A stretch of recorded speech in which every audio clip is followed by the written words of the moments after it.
Запись экранын қостық. Қазір енді барлығы қосылған кезде скриншот жасаймыз.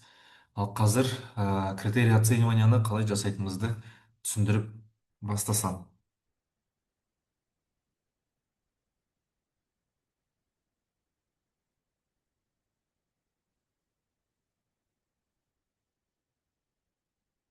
Бізде осындай құжат болады.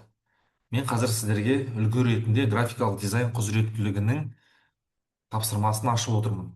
Бізде 3 күндігінің тапсырмасы бар, инфраструктурный лист бар, және де техникалық сипаттама ТО деп айтылады, ол техническое описание. Осы 3 құжат бар екен. Енді біздің критерий оценивания деген құжатымыз ол Excel құжат болады осындай.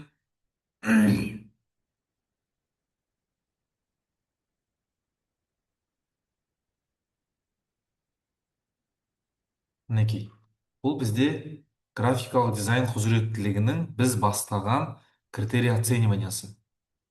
Критерий оценивания Excel, конкурсное задание Word. Енді осы Wordқа қарап отырып біз Excelді жасауымыз керек. Түсінікті ма? Ол бізде бір ерекше жолмен жасалмайды, тек қана ол мына конкурстық тапсырмадағы берілген заттарды біз Excelге тасымалдаймыз. Бізде сонда, яғни бұл тапсырманың бағалау критерийі болады. Мысалы мына бір жағына нені қояйын, бір жағына екі экран. Экранға екі бет сыйдырып отырмын мен. Біреуі конкурстық тапсырма сол жағында, сол жақтан аламын да, конкурстық тапсырманы аламын да, заданияға түсіремін. Бағалау критерийге түсіремін. Бірінші мен 5 стандарттарды жаздым. Стандарттар тех описание деген құжаттан алдым. Стандарты тех описание құжатынан алынды. Оны жаздық. Ары қарай түсіреміз. Мына біреу әріптер, ол бізде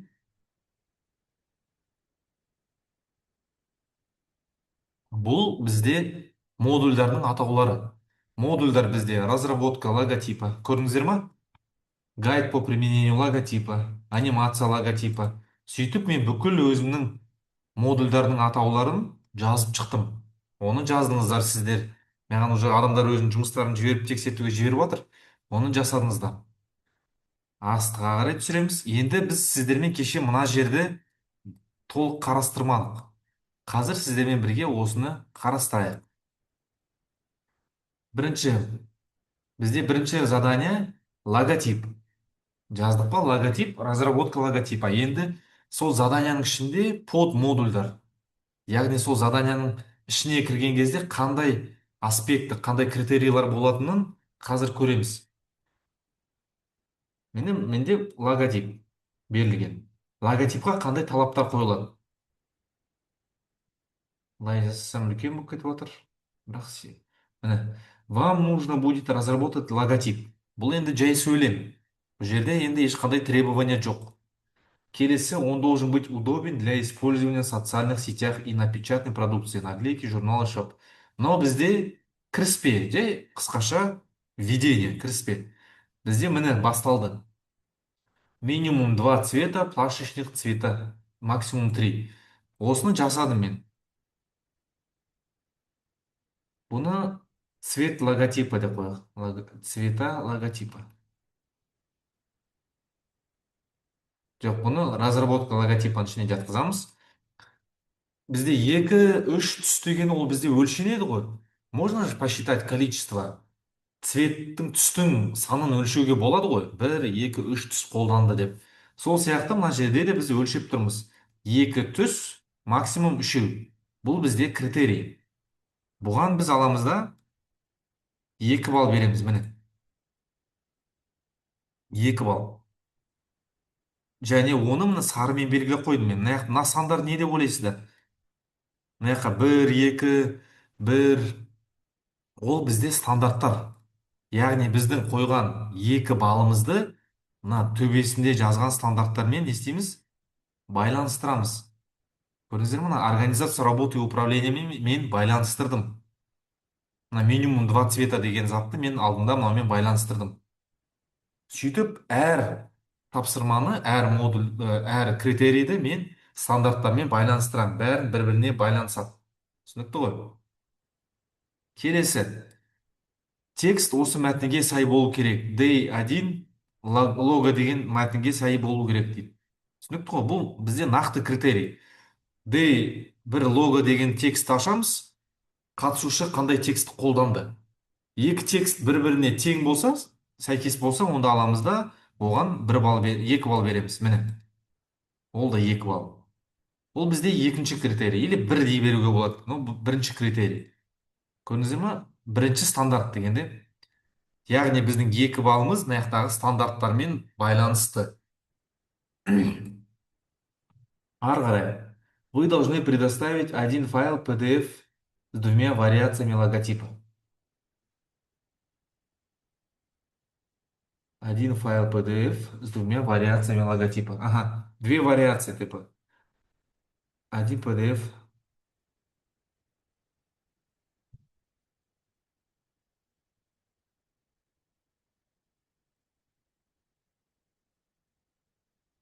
PDF X1 деген бізде PDF PDF-тің варианты ғой. Ол бізде бірі болу керек. Один файл PDF бол. PDF-те сақтау керек дейді. Жалпы адам жұмысты PDF-те сақтаса, оған 1 балл береміз. Ал енді ары қарай жалғасады бұл бізде. Тағы да без оттенков, вариации логотип, вариация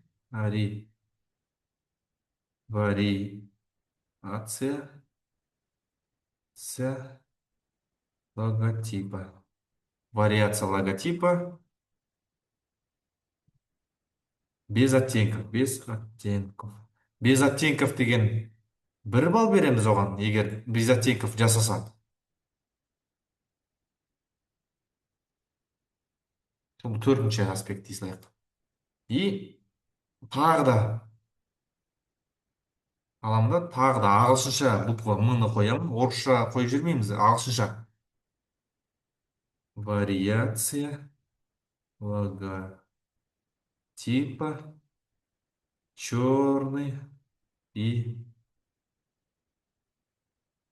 100% черный логотипа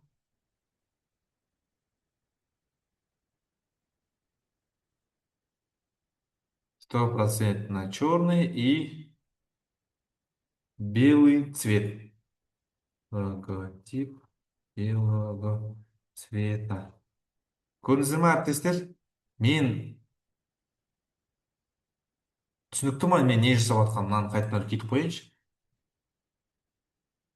Міне, мен бағанағы конкурстық тапсырмаға қарап отырып, мына жерде өзім жасап отырмын.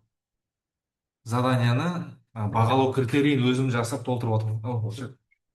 Давай, давай.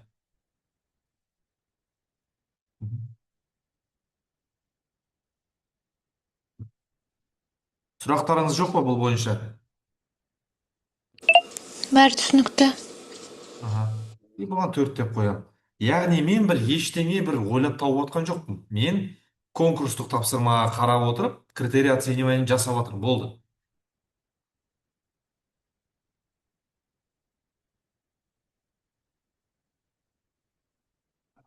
Без оттенков. И тура сөйтіп, иллюстраторға жасайын. Тура сөйтіп аламда, мысалы мына HKS, SMART деген. Бұның каждый менде жеке бағалау критерийі болады. Жеке критерий болады. Түсінікті ғой? Эфир сақтала ма? Иә, запись жасап отырмыз сағат 2-ден бастап. Просто кеше бұны асығып түсіндіргеннен кейін мүмкін түсінбей қалды ма деп бір қайталап көрсетіп жатырмыз сіздерге.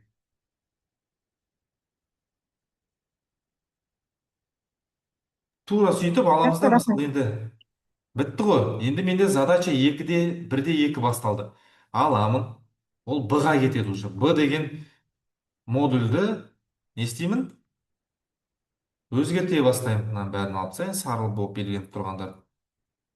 Яғни мен аламын да Б1 задача гайд по применению логотипа.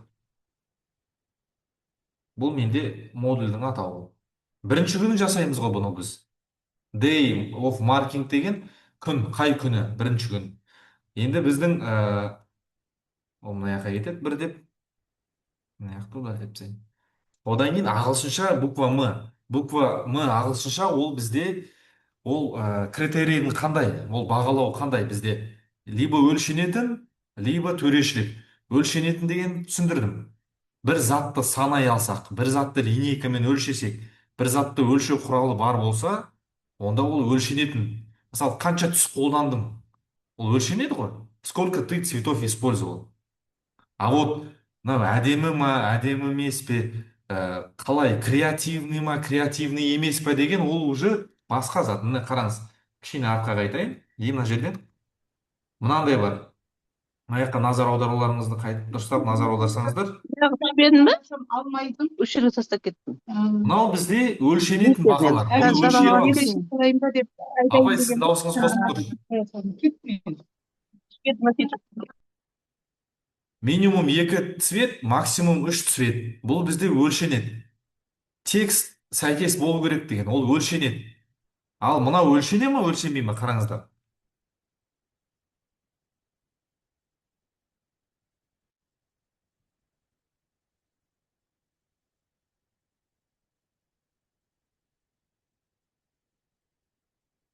Қараңыздар. Логотип сделан креативно. Бұл өлшенетін зат па, өлшенбей ма? Өлшенбейді. Өлшенбейді. Оған уже басқа подход керек. Оған басқа критериялар керек. Мысалы, қалай? Қараңыздар. 0 деп, 1, 2, 3. Осы 0, 1, 2, 3-тен құрылған уже бұған нақтырақ түсіндірме керек. Мысалы, логотип сделан креативно дегенді әрқайсы әртүрліше түсінеді. Мысалы, бір адам айтады, мына логотип креативный, мына айтады креативный емес деп. Сол үшін оған уже басқаша подход керек. Мысалы, логотип мүлдем жасалмаған. Енді 0 түсінікті, иә, логотип мүлдем жасалмаған. Оған уже ешқалай баға қоя алмаймыз, ол 0. 1 логотип жасалған, бірақ мүлдем талапқа сай емес. Логотип жасалған, бірақ мүлдем талапқа сай емес. Бір, мысалы, бізге экология, бір эко-компания бар деп айтайықшы. Мысалы, компания по қандай бір компания? Путешествие, туристические агентство дейікші. Мысалы, компаниялар көп қой, туристік агенттік компаниялар. Олардың логотиптары көбінесе былай өздеріңіз елестетсеңіздер, сразу бір не болады? Самолет болады, или бір пляж болады, бір демалып жатқан күшті күн болады, жасыл болады. Бір туристический агентство, бір қара логотип көрдіңіздер ма сіздер? Туристік компанияға бір қара түс, қызыл түс көп қолданылмайды. Себебі туризм бізде белгілі бір күнмен, бір пляжбен, демалыспен байланысты түс. Сол үшін уже логотип жасалған, бір туристический компания алғанда бір қара логотип жасай салған. Ол әйтеуір жоқтан бар жасаған, бірақ бұл 2-3-ке сәйкес емес. Ол 1 балл. Көрдіңіздер ме? Ал 2 деген логотип жасалған компания талабына сай, бірақ ерекше дизайн және смыслы жоқ, смыслы көрінбейді.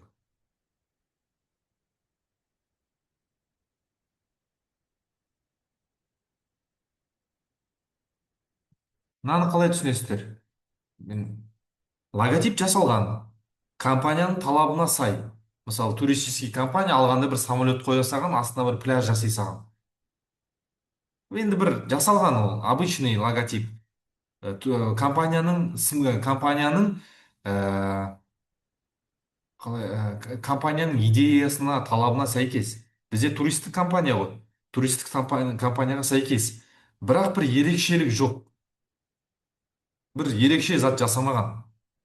Онда бір ерекше дизайны болмаса, ерекше бір мағынасы болмаса логотиптің, оған 2 қоюға болады. пойдет деген сияқты ғой.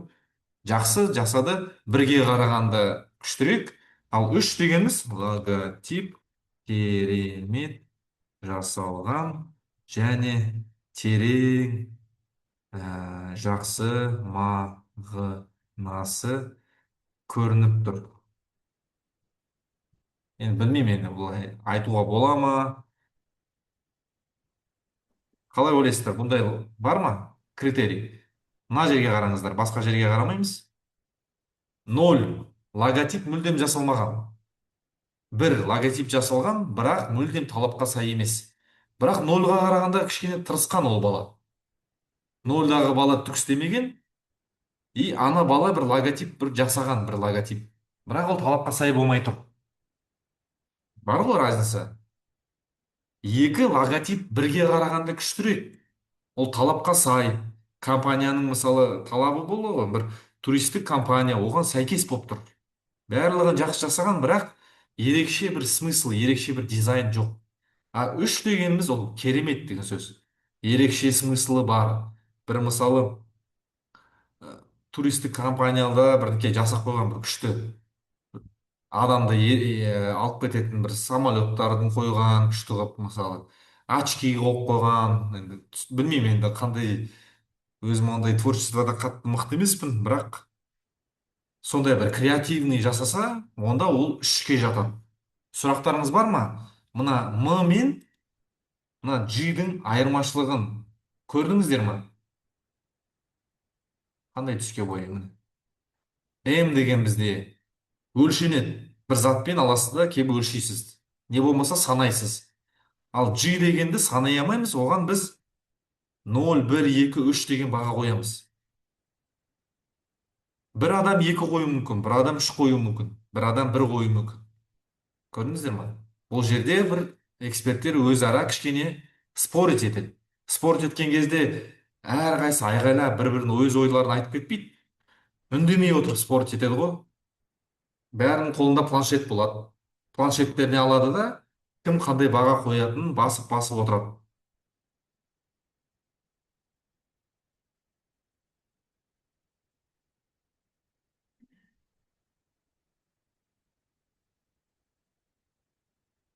Сұрақтарыңыз бар ма, әріптестер? Барлығы түсінікті болса, бір белгі айтып кетсеңіздер.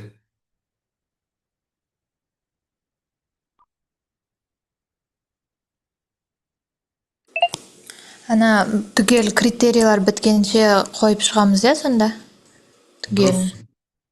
Мына бір бал, мына жерде до конца түсірмеппін ғой мен. Мына жерде аламыз да, бұл G, мысалы, логотип сделан креативно дегенге біз бір-ақ балл береміз. Мысалы, бұны қалай түсінесіңдер? Түсінесіздер. 3 адам, сіз бар, мен бар, Зағира апай бар, үшеуміз біз 3-тен қойып шықтық. Бірақ максимальный балл, бірақ 1 балл болады. Бұны түсіндік па?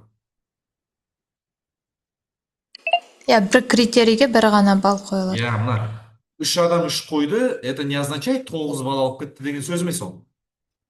Итоговый бір ғана баллды қойып Итоговый, шығады. дұрыс айтасыз. Итоговый 1 деген балл.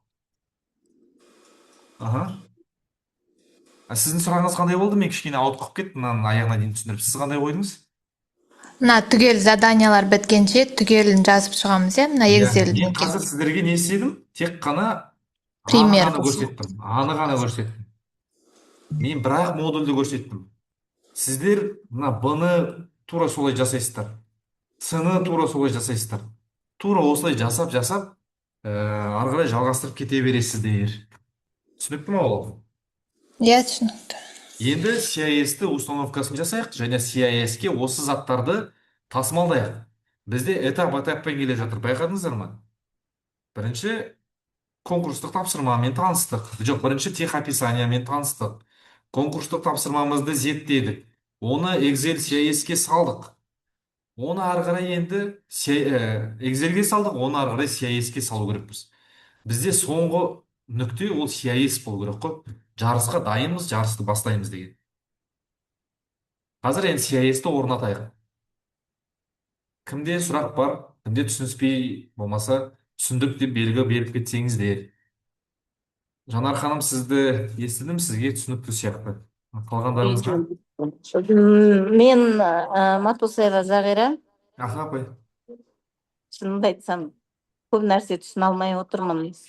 Ортадан қосылып түсінбеген жерін сұрай салуға тағын қайыстанып отырмыз. Сұрай беріңіз, қай Алдында, жерін?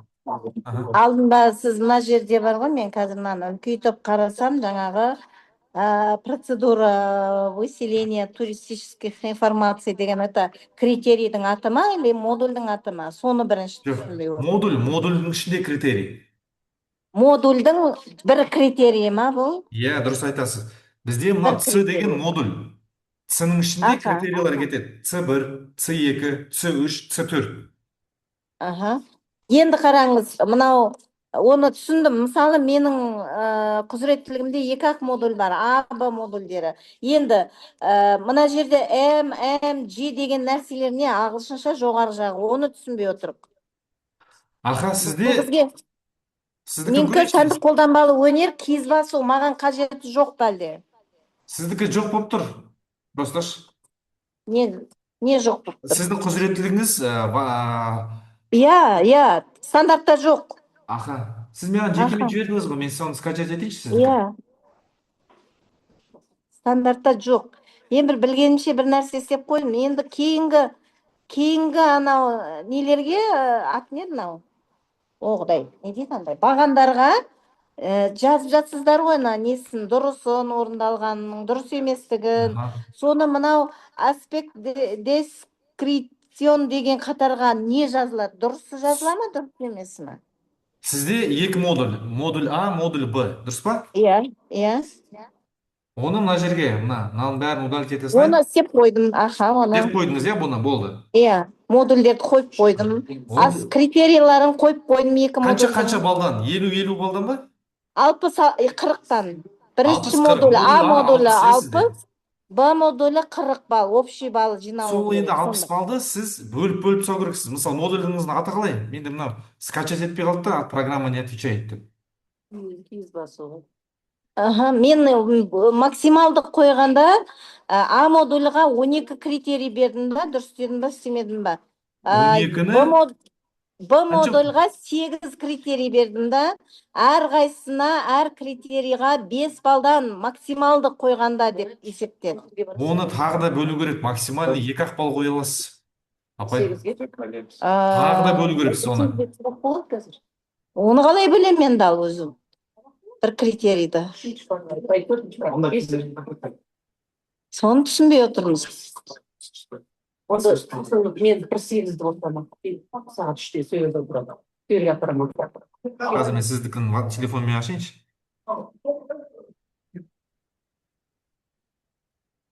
Аштым. Сіз жазыпсыз. Сіз үшеу жазып тұрсыз ғой, скидочный купон деп тұрсыз ғой. Кәні, ол бұрынғы ескіден қалған шығар, мен өшіруге қорқыттым. Керек емес па деп. Оны өшіре беруге болады. Жақсы. А дейді, А1, Б1. Тақырыптың ашылуы, композициялық шешім. Сіз 5 балдан беріп тұрсыз, иә? Бұны апай ары қарай ашу керек. Композициялық шешім дегенге нақты критериялар керек. Мысалы, композицияны размері бар ма сіздерде композицияда? Иә, бұл композиция А3 форматта орындалады. Вот, оны сіз өзіңіз айтып тұрсыз, Зағира апай. Композициялық шешім деп жазасыз, мысалы. Қараңыз. Мынаны удалить етейін. Мынаның бәріне түсінікті ма? Мен удалить етіп тастадым. Зағира апайға бір көрсетіп кетейік. Мысалы, композициялық шешім. Қалай жазылады? Композициялық шешім. Композициялық шешім деген сізде критерийдің жалпы атауы. Бірақ оның ішінде бөлінеді, қараңыз. М дейсіз де ағылшынша мұны қоясыз. М деген нені білдіреді соны? Ол өлшенетін баға деген сөз. Мысалы, сіз 3 форматты өлшей аласыз ғой. Жоқ, оны композициялық шешім емес, неде біздің берілген өлшемнің сақталуы деген критерий тұр астында, 9-шы ма? Соған қоя аламыз. Композициялық шешім деген өлшем емес, оның ішіндегі бөліктерінің дұрыс орналасуына қарай айтылатын нәрсе. Қандай бөліктер бар ол жақта? Ол жерде енді мысалы туған жерден тақырыбында эскиз орындайтын болса, сондағы жаңағы туған жер мысалы кең жазық таулы бір әдемі бір жазық әдемі даланың Қазақстанның жерін орындады ма, сондағы тау, өзен, шөп, талдар бір-бірімен үйлестіріліп орындалды ма? Үйлестірілді ма? Перспектива заңдылық сақталды ма, сақталмады ма? Ода Сонысына қарайды композициялық шешімде. соны жеке ашу керек. Мысалы, композицияда Аха. қазір композицияда мысалы табиғат бейнеленген. Енді қалай Табиғат, тоқташы, табиғат тірі немен байланысу керек. Мысалы, тірі табиғатты жоқ, композицияда тірі табиғатпен байланыстыру деңізші. жоқ, байланыстыру, оны табиғатты бөлу керек, бөлікке. мына жан жануармен байланыстыру. Мақұл, мына композиция табиғат бейнеленген, сосын перспектива заңдылығы деңіз. Иә, заңдылық сақталған. Аха, перспектива, именно перспектива заңдылық. Ағылшынша болып кетті. Ой, Перспектива заңдылық сақталған. Оған 2 балл бересіз, апай. Сөйтіп, сіз өзіңіз мына композициялық шешімде беріп отқан 5 балыңызды 3-ке ма 4-ке бөліп шығасыз ғой, тағы да не жазуға болады? Әр критерийға жеке-жеке бөлеміз бе сонда? Вот, аха. Композициялық шешім аяқталған деп айтайықшы. Осы мына М-нан кейінгі бағанда сол әр критерийдің бөлімдері жазылады, иә, сонда? Қатысушының жасаған жұмысы, идеясы аяқталған. Біреу, мысалы, уақыт үлгермей қалды аяқтап. Оған 2 балл бересіз. Мысалы, сөйтіп келесізде, мысалы, А2 дейсіз. Ағылшынша жазасыз. А2 деген уже екінші не ма, андай критерий ма? Яғни сіз жазып тұрсыз ғой, мысалы, біреу, екеу, үшеу, төртеу, бесеу, 12 деп тұрсыз ғой. Біріктіруге болатын біріктіресіз, біріктіруге болмайтын жеке-жеке жазасыз. Мысалы, ұлттық нақыш ол бөлек оцениваться етеді. Мысалы, мен біреу берілген өлшем деген жазайықшы. Ағылшынша болып кетті.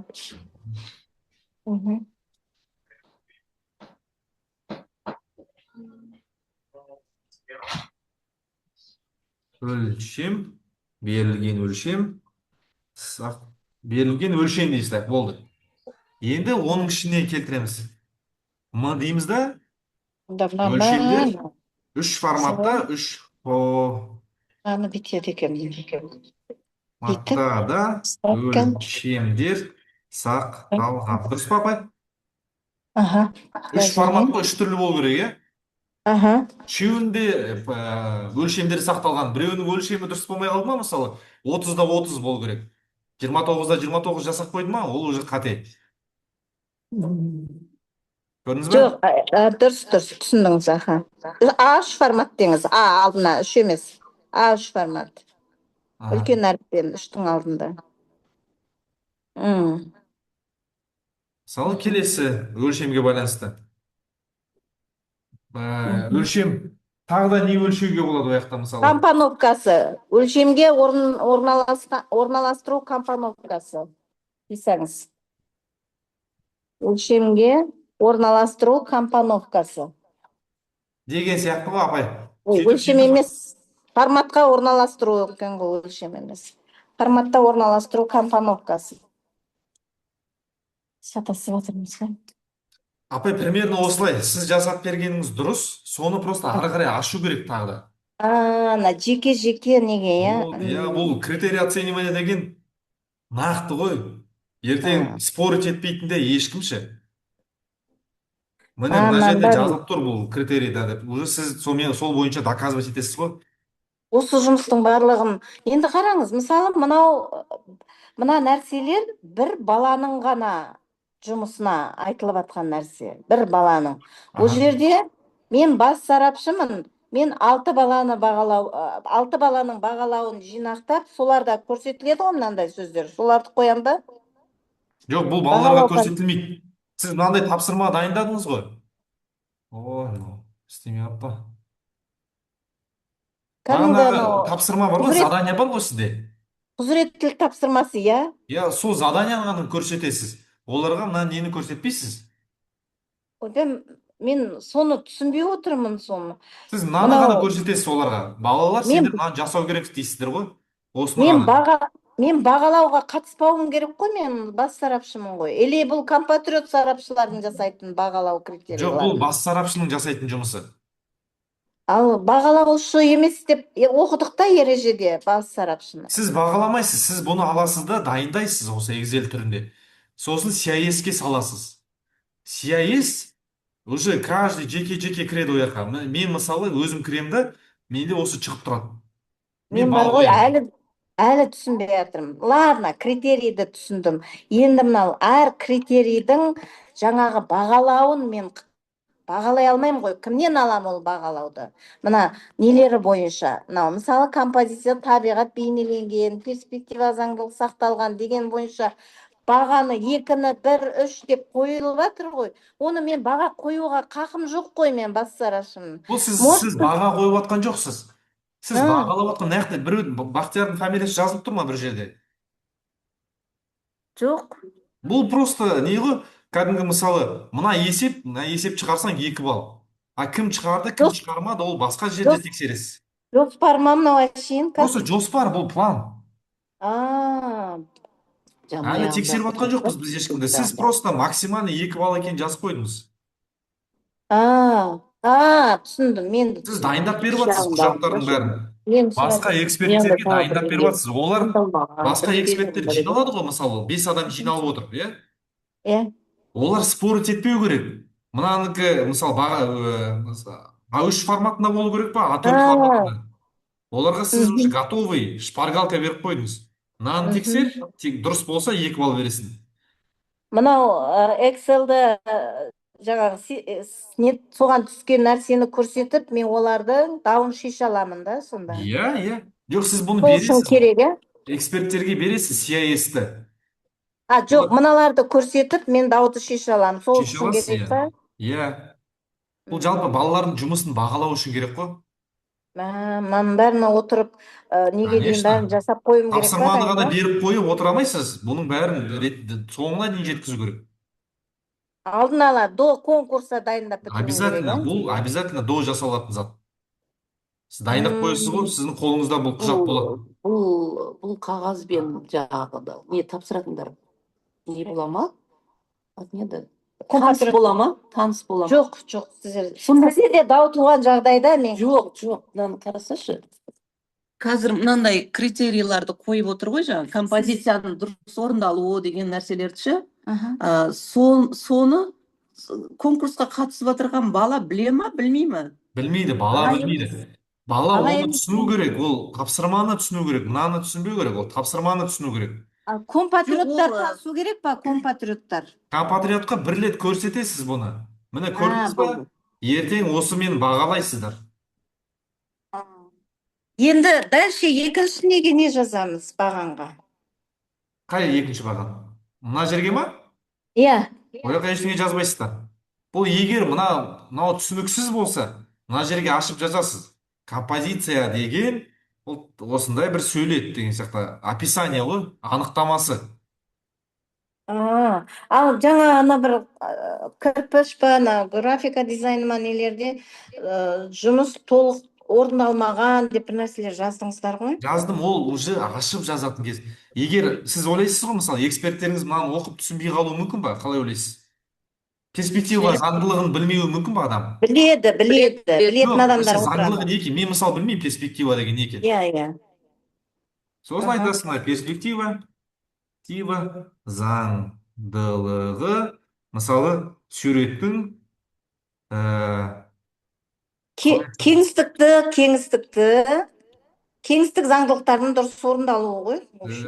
Заңдылықтарын дұрыс орындалуы. Орындалған, или орындалмаған деп бір нәрсе жазылу керек шығар. Көрдіңіз ба, бұл сіздің уже мына перспектива заңдылығын ашып жазуыңыз ғой. Түсіндім. Экстра деп тұр, экстра. Мына критерий түсінбей ма, оны ашып бересіз. Ертең олар спорить етіп қалмау керек. Перспектива заңдылығы деген не деген сияқты ше. Біреу жоқ перспектива деген мынау, екіншісі перспектива деген мынау деп, екі эксперт бір-бірімен спорт етпеу керек. Сіз оларға шайнап беру керексіз ғой бәрін. Түсіндім. Ал жаңағы балдар қойдыңыз ғой, соны мына оң жағына мына жаңағы критерийді ашып көрсеткен үш тақырыптан кейін қойыла ма? Жаңа бір, екі, бір деген нәрселер.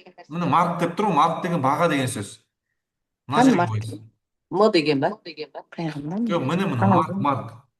Ол жерге общий кетеді, иә, ол жаққа. Иә, екі деп, осының бәрін толтырасыз мына жақтан. Мысалы, екі бар, толтырасыз ғой, 60-қа дейін. Иә. Болды. Мына ортадағыға да бір өткен жаңа бал қойып жаттыңыз ғой, түсіндіріп. Вот, уже сіздің сұрағыңыз пайда болып жатыр. Мынау ненің балы?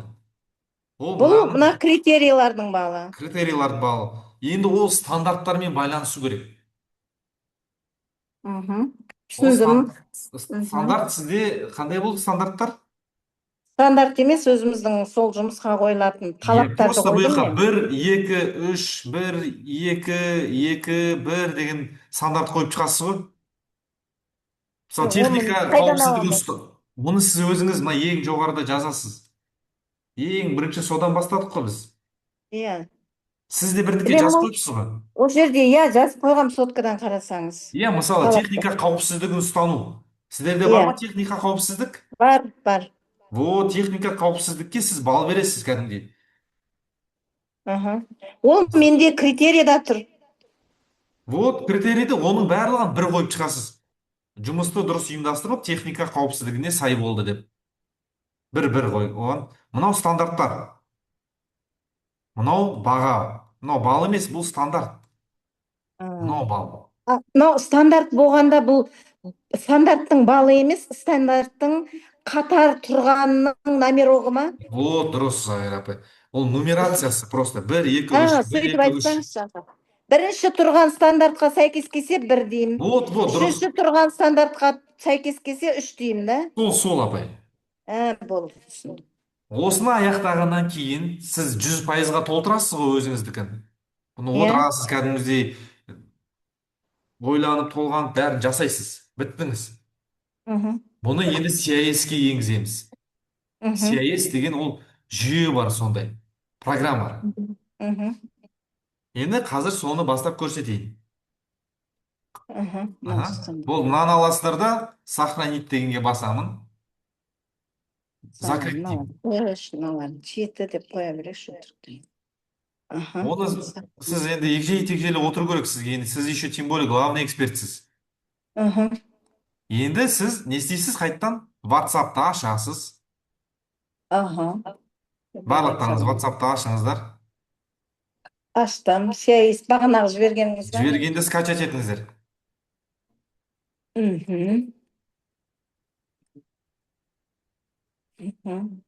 Қайда кетті біздің курсымыз? Скачать еттіңіздер ма? Қалған әріптестер, сіздер кішкене үнсіз отырсыздар. CIS 5.05-ті скачать дегенге басыңыздар. Қазір. Ойда интернет қосып жүрейік. Сіздерде енді компьютерларыңыз әртүрлі, интернеттің біреуіңіздікі мықты, біреуіңіздікі слабый. Соған байланысты жұмысымыз әртүрлі жүреді. Оған түсініспеушілікпен қараңыздар. Біреуінде компьютер слабый, біреуінде компьютер тез. Бірақ мен енді сіздердің компьютерларыңызды өзгертіп бере алмаймын. Сол үшін мен қазір өзім көрсетейін. Сіздер қарап отырыңыздар. Кім үлгеріп менімен бірге жасаңыздар, хорошо? Потому что кейбіреулердің компьютерларында программа жоқ. Бұл бізде архив болып скачать етеді. Басыңыздар. Басқан кезде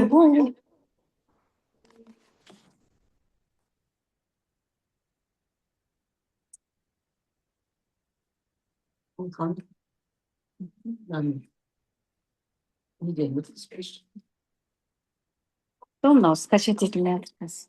вот сіздің компьютеріңізға, интернетіңізге байланысты ол енді өкінішке орай.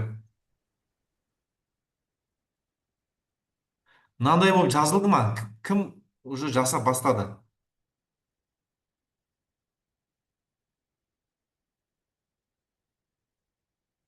Мен қазір скачать ете алмай жатырмын, жай тұр қазір. 1 минут күтіңізші.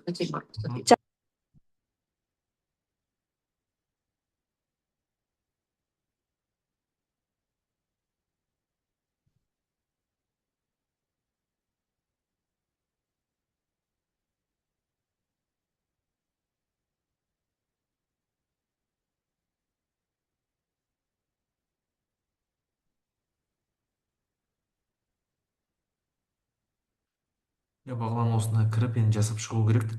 Егер енді Ернар жасап түсінбей жатса, өзің бірге отырып қасына жасап тастасам болады. Просто кіру керек деп тұр. Логин жасаңыз деп тұр ма? Зарегистрируйтесь в этой программе деп тұр. Хорошо. Регистрация жасап, ішінде может бір видео семинар сияқтылар көріп шығу керек. Оны егер Ернар өтпесе, өзің тез өтіп шықсаң болады. Ернар бос болса, түсінемін деп шықса, оны Ернар өзі көріп шықсын. Бұл ағылшынша, как раз кішкене ағылшынша түсіну болады. Хорошо. Ол тапсырмаларын нелерін беріп қойды ғой Ернарға. 4 тапсырманы. Сол осы 20-сына, 25-іне дейін тексерейік сол тапсырмаларын.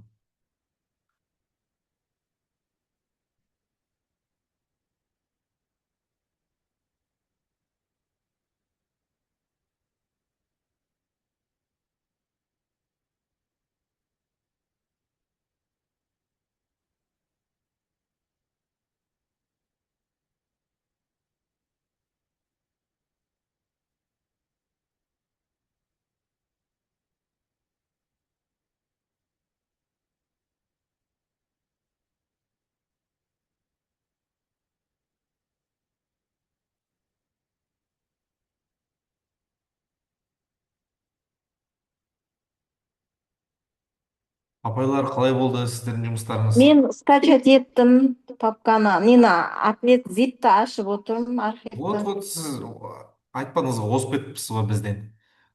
Оң кнопкаларыңызбен басасыздар, әріптестер. Жазылды ғой сіздерде CIS. Ол сіздерде архив күйінде жазылды. Ойбай, оң кнопкамен басып, қайсысын басам мен? Извлечь из архива деу керек. Извлечь из Ойбай, ол архива. ағылшынша мейірдің бәрі. Мына папканы бассашы. Жоқ, Сол сөйтіп кезде атым. шығады. Сол кезде. Ай, Мен сізге айт. Мына жерде нені ашып едім. Яқ болды ғой. Өшіре тұрайыншы, мен орталысып.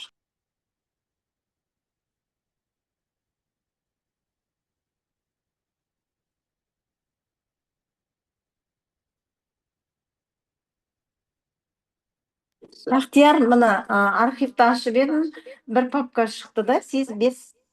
Болды, тоқтаңыз, күтіңіз, сіз озып кеттіңіз бізді. Мен әлі ол жерде көрсеткен жоқпын оны. Қалғандарымыз әріптестер. Айта бер. бірге отырық деп айтшы. Айтсақ та біз. Естіп отырмын.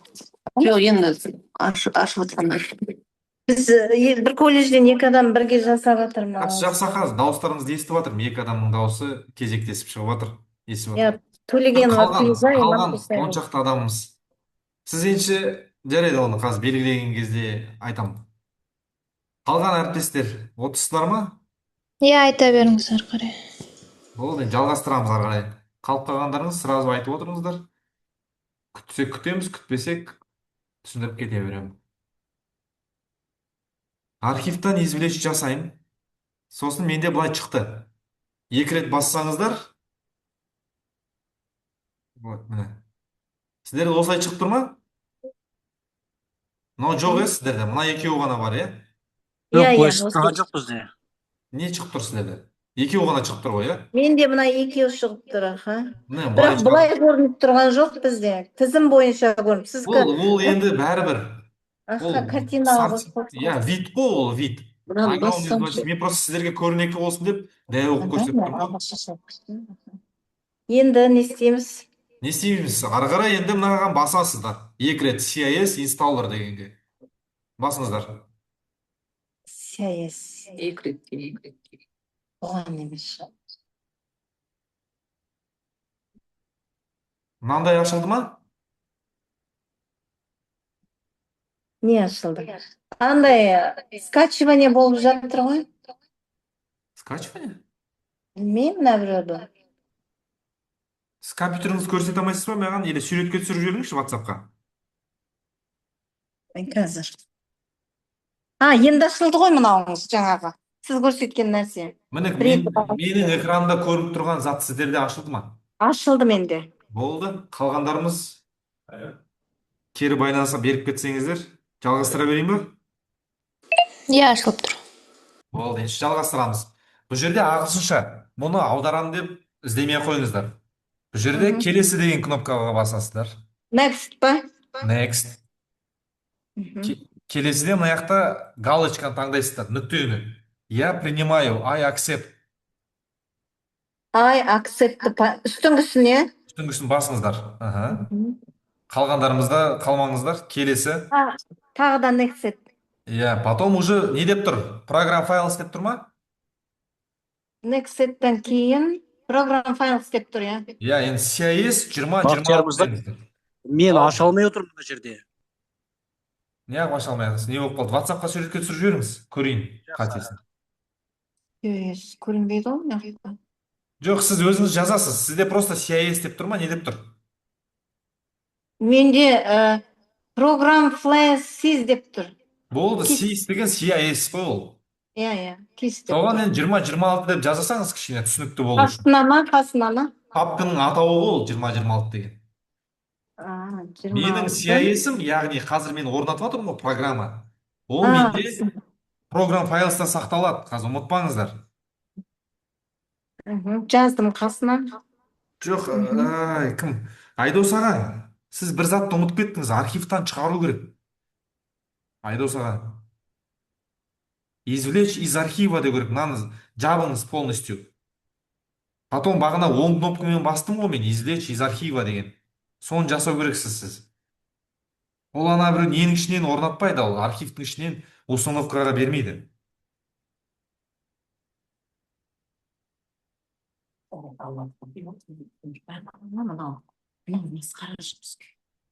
Қазір 1 минут күте тұрайық, Айдос аға. Қазір 1 минут. Алло. 2, 8, 20 критерий.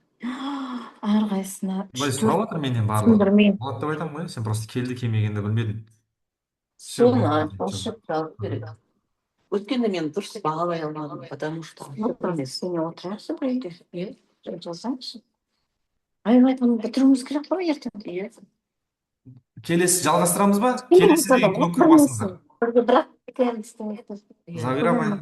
Бәлеріңіз отырсыздар ғой. Келесі. Иә, мен 20-26 деп жазасыздар. Пробел қоймаңыздар. Ой, мен пробел қойып қойдым ғой. Вот, пробелді ұмытыңыздар. Түсіндік.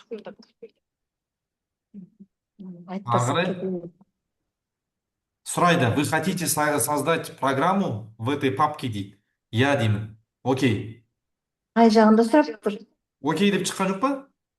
Жоқ. Жоқ, қайсын? Next-ті басайық па, next-ті? Иә, баспайсыз ба? Бас. Next-ті бастым. Окей дедім. Окей. Дальше тағы да next-қа басыңыздар. Тағы да next. KISS де тұр. Птичка. Қайсы KISS? Жоғарыда KISS дегенде птичка тұр. Қоймай қойыңыз. Өзі тұр, өзі тұр. Тұрса тұра берсін. Дальше. Келесі. New деп тұр ма, осылай? Иә, New KISS деп тұр. Келесі. Сервер деп тұр ма? Келесі. Сервер деп тұр, иә.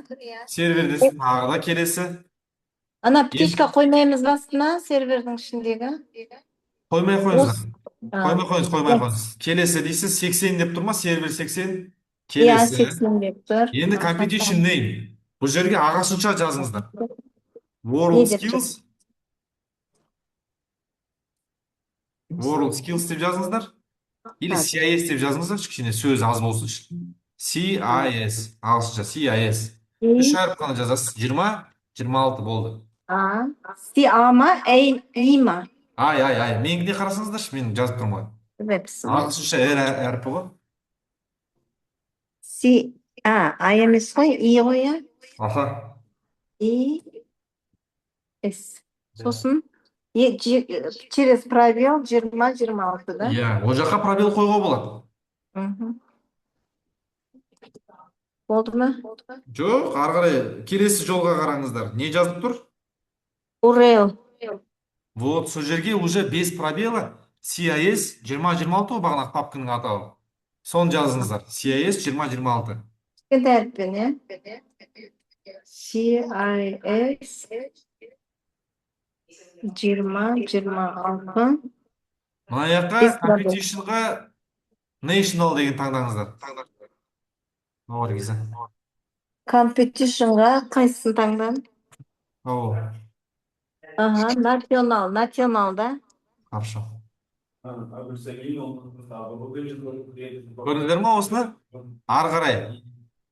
Түсіп атсыздар ма астыға қарай? Түсіп атырық. Енді админ деп жазасыздар. Админ. Қай жеріне? Датабейс деп тұр ғой, база данных.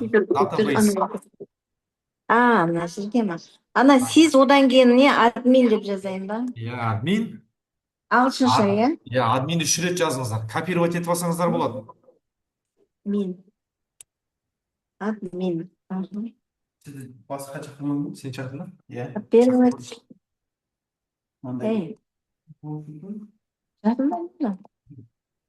Копировать етілмейді. Кеттік па, ары қарай? Копирование болмайды. Админ. Тағы да. Жандос, қашан барсың? Болмайды.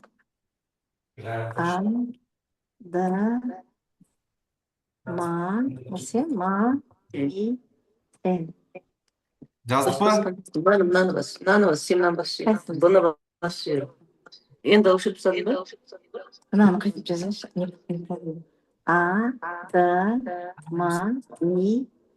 Өшірдім ана. Хотите тағы?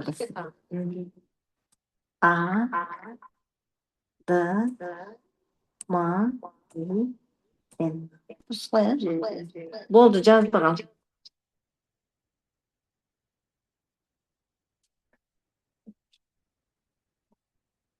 Next басайық па? Сізге өшіріп тұр ғой, Бақтияр.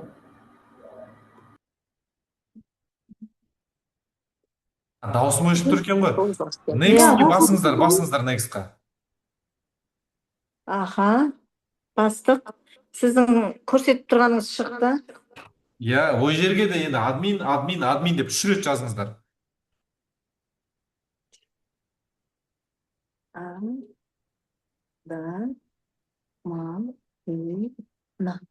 Енді копировать етіп алыңыз соны, апай. Копирование болмай жатыр. Болады ол, Ctrl-C. Ctrl-C мен копировать етесіз.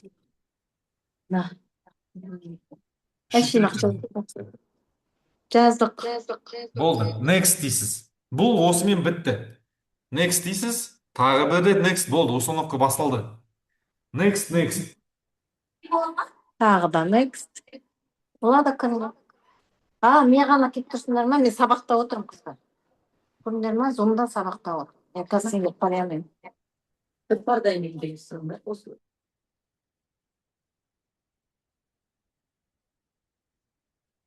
Жасадық па? Тағы да next-қа басасыз. Зағира апай, айтып отырыңыз, қалғандарымыз айтып отырамыз. Вот это, который данные не найдены, им что делать? Их фамилии отправьте, я их, наверное, не добавил. Их же много. У всех не выходят данные не найдены. По идее, Каких факторов такие данные? скриншот жасап жүрсінші көрейінші. Реально себе? Жоқ, біреуін хотя бы. Жасадық па, әріптестер? Next дейсіздер, сонымен бітті. Жасыл галочка шығу керек осылай. Установка жасалды. Жасалды ма? Жасалды. Вот, бәрекелді. Осымен окей деп басасыздар. Мен презентациям өшті. Сіздерде де өшу керек программаңыз. Жақсы ма? Енді қай жерге сақтадық біз программ файлсты? CIS-та программ файлсқа сақтадық қой.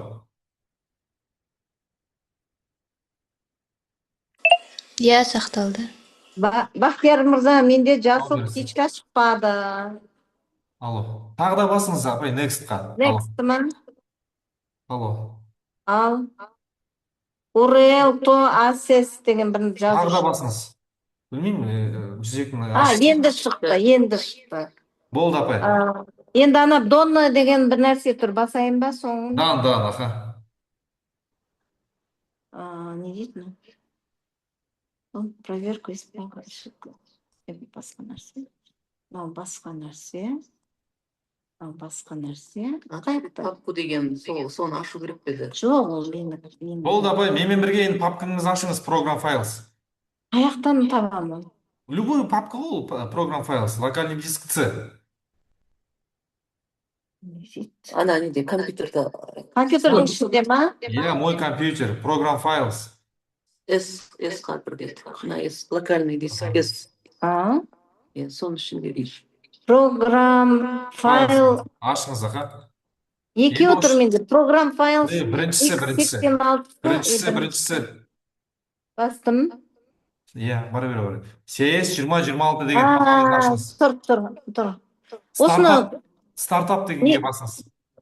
рабочий столға қойып қойма бола ма мынаны, или тұра берсін? Тұра берсіз, сол жақта тауып аласыз ғой. Стартап.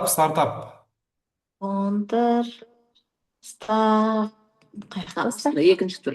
Астынан. Стартап X, стартап 14 деген тұр. Ашыңыз.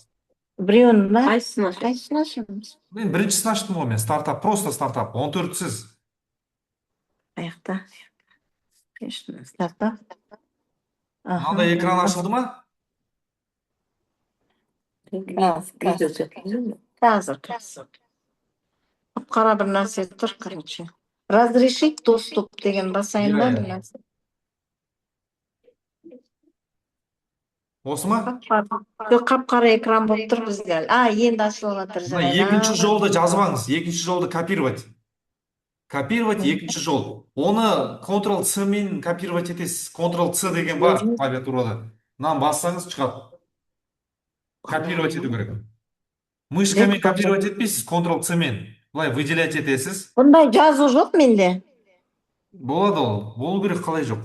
26 деп тұр, бірақ Не деп тұр? басқа жазу бар. Менде бұлай басқаша анандай HTTP Сол ғой, менде де сол, апай. Сізде декторды, Сізде басқаша болуы мүмкін, ол сіздің компьютеріңізге байланысты. Менде басқа, бірақ істейді сол. HTTP болса болды. Не выделяется, елки-палки. Выделяется. Басып тұрыңыз. Не выделяется. Вообще. Бұлай бассаңыз шығады. Бірдеңені бас деді ғой жаңа. Нан, или. Мышканың сол кнопкасын бассаңызшы. Оң солын басып тұрмын ғой мына. Енші, ол ашылмаса, мына жазуды, HTTP-ны, соны браузерға жазыңыз. Қолмен, көзбен қарап отырып. HTTP деген не? HTTP деген қаяқта ол? HTTP деп тұр ғой апай сізде. Жаңа, может, маусын ашу керек. Мына. Таташ браузерді кірейін ба, енді Google-ға интернетке кірейін ба? Иә, браузерға кіріңіз де, мынаны жазыңыз.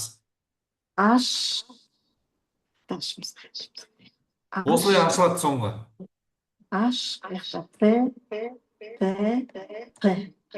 Ойбай, ағылшын.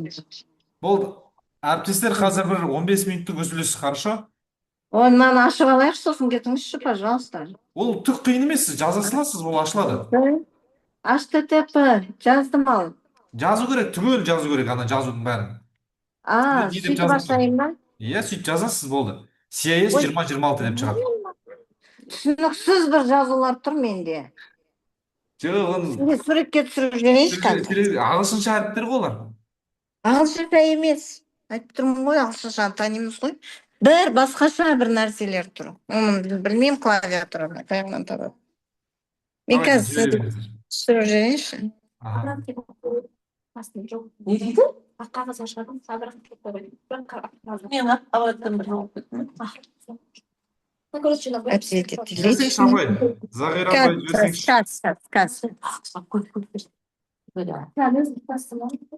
Мен сағатқаным кейіп. Қастарыңызда не жоқ па? Жібердім, көріңізші. Қағаз бар ма ана жерде? Қасынан жатсына жүрсін. Мен жібердім, көрдіңіз бе? Көрдім, сізде не ондай шығып тұр? Десктоп. Қазір сіз енді копировать et, былай мышкамен басыңызшы ананы. Неғып копировать етпейді? Былай бассаңыз. Сіз компьютеріңізде бірдеңке істемей тұр ғой. Қазір енді сіз жасап көріңіз енді. Болмаса бір 15 минуттан кейін өзім ашып көрсетемін. Хорошо? Әріптестер ешқайда шықпайды, зум қосылып тұра береді. Сіздер мынаны жасап көріңіз, болмаса мен қазір өзім түсіндіремін кеп. Бақтияр, мен мынаны басынан бастап қайтадан кірсем бола ма? Бағанағылар Жоқ, есімде оның қажеті жоқ, сізде орнатылып тұр, бәрі нормально істеп тұр. Бірақ мынандай жазушы. Аз келем берасыз. Жарайды. Мөлдірлерге айттым, болды. Қалғандар. Енді оның Талғатқа бәрін айтып өтші, олар білетін шығар бәрі өздері. Кеш айтты ғой. Мен өз командама айттым. Давай, аха.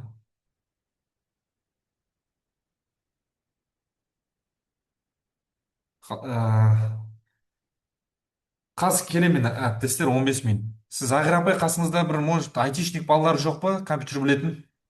Ой. Олар екінші этажда. Оларға әлдеқандай болады, айта алмаймын пока. Бақтияр мырза. Олардан өзің жақсы білемін. Бәріміз отырмыз, ағылшынымыз бар, бәріміз отырмыз. Кіре алмай отырмыз біз. Жоқ, мынандай шықты ма сізде Айдос аға?